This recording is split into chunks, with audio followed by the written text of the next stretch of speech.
Ini mesra poket aku ni. Tuan kedai. Assalamualaikum. Boleh masuk ke? Wagyu pizza 35 dengan smoked duck pizza. Ambil masa berapa lama tu? Kejap je dalam 10 minit. Oh, 10 minit je. Tengok sekali boleh lah Wagyu ni dah ada grade dia kan? Ni grade apa tak buat? Ni yang biasa tu. Yang biasa punya.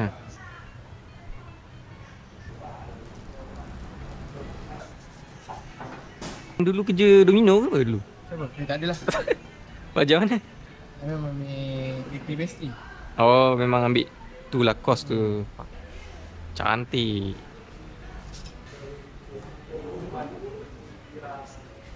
Begini kejadian ni. Ni buat sawi. Roket. Oh, roket. Ah. Tu owner lah. Depan pintu dia jaga pahala. Okay, Alhamdulillah. Terima kasih. Okay, dah ambil. Jom kita makan. Wagyu dengan smoked duck.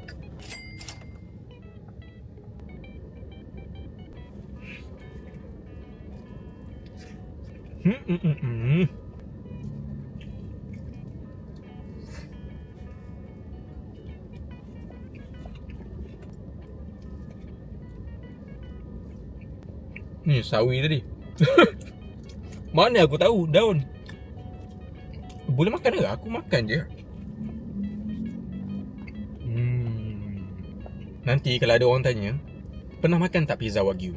Pernah? Ni. Walaupun RM35, pernah makan lah. Smoked duck.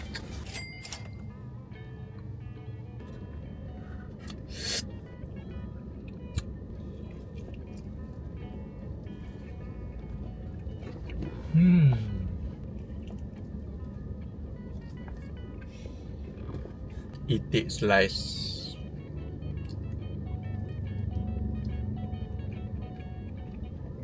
Lama dah tak makan itik.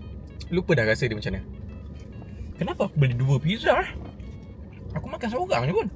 Antara smoked duck dengan Wagyu, prefer Wagyu lagi lah.